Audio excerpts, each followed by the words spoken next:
What's up, guys? Mitch here with G&M Welding and Equipment Repairs. This is the fourth time I've had to do this intro because my phone storage is full. I have to keep going back and deleting stuff. Anyways, so today we are working on a spare tire mount for a side-by-side, Terex T4. So what happened was the customer had one built previously by someone else, and he put it on. The problem was it was too short to the ground. Every time he'd go up a hill, the tire would hit and bend it and stuff like that. So he brought it to me. I redesigned it, made it higher, and so on and so forth. But the problem was the side-by-side's 2 hours north. The customer lives right down the road. So we had no measurements from the hitch to the end of the bed. And on them T4s, the bed sits pretty far out, but it's a four-seater, so it's kind of longer, and the back sits over the axles a little further. So we didn't have a measurement from the hitch to the end of the bed. I thought I made it long enough the first time. I actually thought he's going to have to cut some off. But the problem was we were actually 4 inches short. You'll have that. You're always short. So he brought it to me the other day and said, hey, 4 inches short. Can you add some on? So we did. We put an insert inside the square tubing, just a smaller diameter tubing, welded that in, added on to what we needed, and welded that all up. Made it stronger. I didn't want to just butt weld two pieces of the square tubing together, and you have a kind of a weak point there, so I wanted to add that insert to make it a little bit stronger. So here's a video. Enjoy.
So here's the spare tire mount. So this part here goes into the hitch of the side by side. You know, put a pin in it so that way it stays there. You can take it out if you need to. Tire mounts there. Tire sitting over there, but so it's kind of nice. You can remove it if you need to. You know, if you don't want it on there, or you know, if you're going for a long drive, you can put it on there. Now they do sell these on Amazon and stuff like that, but just looking at them, it seemed like they were real chintzy made, thin steel. We have 1/4-inch tubing here, the whole way around. It's all 1/4-inch. We've got a 4x4, or sorry, 2x2, 4x2 tubing, and plate here to hold it with some studs on it. So yeah, he had this actually built by another company. He didn't like the design of it. It wouldn't work with his side-by-side, so he brought it to us, and we're just revamping it. Now we're revamping it again. Just like I said, we're adding 2 inches onto this side here. So my plan is just to kind of, I don't really want to just put tubing on here, weld around it, because, you know, with this being in the hitch and taking most of the stress on it, I'm going to insert some smaller square tubing in there, center it, weld that up real good, and then, you know, put that over top of it. Same thing, weld it up. I might even put a nice little gap in there to fill, get some good metal filled in there. So yeah, so this is what we're doing today. It is New Year's Eve. So yeah, you gotta do a little work on New Year's Eve. So what? Party's not till later, right? 963 I've been working on. It's taking some time waiting for a cylinder to get back out getting rebuilt. They're a little too big for us to try to get apart. And bucket tilt cylinder and lift cylinders. Lift cylinders are done. We're just waiting for the bucket tilt to get done. But with the holidays, they're you know, guys got days off and stuff like that. But hey, you never get days off here when you own a business. So let's get this finished, get it prepped and get it welded and painted.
All right, guys.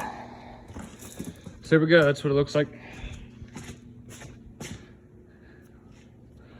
Like I said, this part goes in the hitch, and then we got a kink out for the bed. This is going on a, I think it's a Kawasaki Terex T4, the 4-seaters. So they got a little bit of a bed on the back of them. So that's why we had to do the kink out there instead of just come out and go straight up. The hitch actually sits underneath the bed a good ways by the axle there. So the bed comes out probably about 2 foot or so, I would say. Kind of past the hitch there. So that's why, like I said, I have a side-by-side, but it's not the same. So I kind of tried to go off of it, but we had no measurements. You know, we just kind of guessed at it. And we had to add the 4 inches on the side here. So on the end, not a big deal. Not a big deal at all. So we got her mounted up. And also, when we did this, the original design kind of came out more and then down, and there was a lot of space in between the tire and the frame, which I didn't like because you're putting a lot of strain on them studs up there. So when I originally did this, we were a little too close on here. Like we were actually, when I tightened up the nuts to hold the tire on, it was actually squishing the tire a lot. So I added spacers back here to help bring it out just a little bit more. Nuts are still good, so yeah, probably shouldn't show the license plate, but blur that out. But so yeah, that's what we got. Like I said, we'll paint it up there and call a customer, tell them it's done. Thanks, guys.